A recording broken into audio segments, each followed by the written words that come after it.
బెంచ్లకు రంగు పడుతోందా? అదేం పిచ్చి ప్రశ్న. బెంచ్లన్నాక రంగు లేకుండా ఉంటారా?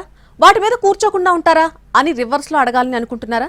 ఆగండి మరి, అంత తొందరొద్దు, అక్కడికే వస్తున్నా. ఆ బెంచ్లు అలాంటి బెంచ్లు కాదట. కోట్ల విలువైన వాటికి పడుతోంది పొలిటికల్ కలర్. అందుకే అవి అంత స్పెషల్. మరి ఇంతకీ ఏంటి రంగులు గోలా? ఎక్కడున్నాయి బెంచ్లు? చూద్దాం పదండి. రాజకీయాల్లో ఎత్తుకు పై ఎత్తులు, ప్రత్యర్థి కంటే 10 అడుగులు ముందుండాలనుకోవడం కామనే.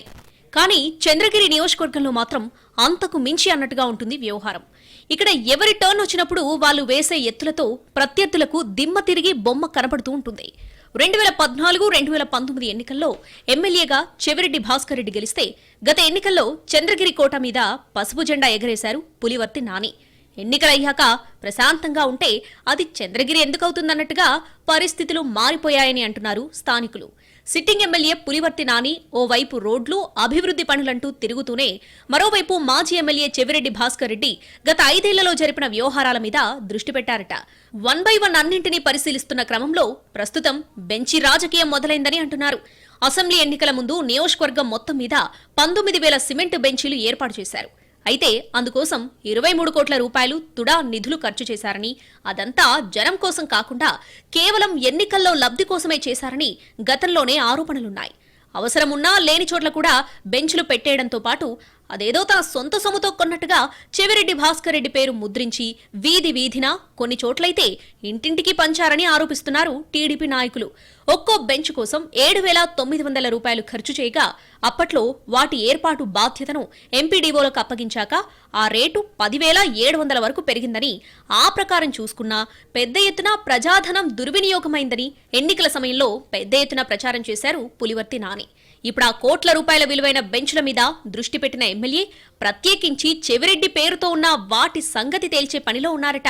నాడు నాసిరకం రంగులు వాడటంతో అవి పాలిపోయినట్టు కనిపించడమే కాక, పలుచోట్ల జనసంచారం లేని ప్రాంతాల్లో పడేయడంతో దొంగలు ఎత్తుకుపోతున్నారని ఎమ్మెల్యేకు ఫిర్యాదులందుతున్నాయట. దాంతో అలాంటి బెంచ్లన్నీ ఎక్కడెక్కడ ఉన్నాయో లెక్క తేల్చి, రంగులు మార్చి, ఎక్కడికక్కడ ఆయా పంచాయతీల పేర్లు రాయించి వినియోగంలోకి తీసుకురమ్మని ఆదేశించారట పులివర్తి. ఒక్కో బెంచు రంగు కోసం 228 రూపాయలు మించి వాడకూడదని, నిబంధనల ప్రకారమే చేయాలని చెప్పడంతో రంగు మార్చే కార్యక్రమం నియోజకవర్గ వ్యాప్తంగా మొదలైంది. అయితే ఇక్కడే బెంచుల చుట్టూ మరోసారి పాలిటిక్స్ మొదలయ్యాయని అంటున్నారు. ఇంకా మాట్లాడుకోవాలి అంటే పాత బెంచ్లకు కొత్తగా పొలిటికల్ కలర్ పడుతుందని మాట్లాడుకుంటున్నారు చంద్రగిరి నియోజకవర్గంలో. చెవిరెడ్డి భాస్కర్ రెడ్డి పేరు లేకుండా చేయాలని చూస్తున్న ఎమ్మెల్యే నాని బెంచులకు తమ పార్టీని గుర్తు చేసేలా పసుపు ఎలా వేస్తారని ఫైర్ అవుతున్నారట వైసీపీ నాయకులు. ప్రజల కోసం మేం వేస్తే పబ్లిసిటీ కోసం మీ పార్టీ రంగు వేస్తున్నారంటూ సోషల్ మీడియాలో ఆడేసుకుంటున్నారట. అందుకు ఎమ్మెల్యే వైపు నుంచి కూడా గట్టి కౌంటర్సే పడుతున్నట్టు తెలుస్తోంది. అప్పుడే అయిపోలేదు, ఆగండి, ముందు ముందు ఇంకా రంగు పడుద్దని చెబుతున్నారట చంద్రగిరి తమ్ముళ్ళు.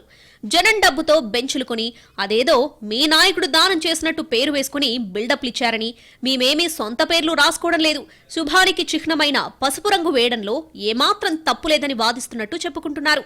తుడా నిధులతో కొన్న బెంచ్ల మీద చెవిరెడ్డి పేరు తీసేయడం వరకు ఓకే గాని, తిరిగి పసుపు రంగు వేయడం విషయంలో కూటమి పార్టీల నేతల మధ్య భిన్నాభిప్రాయాలున్నట్లు సమాచారం.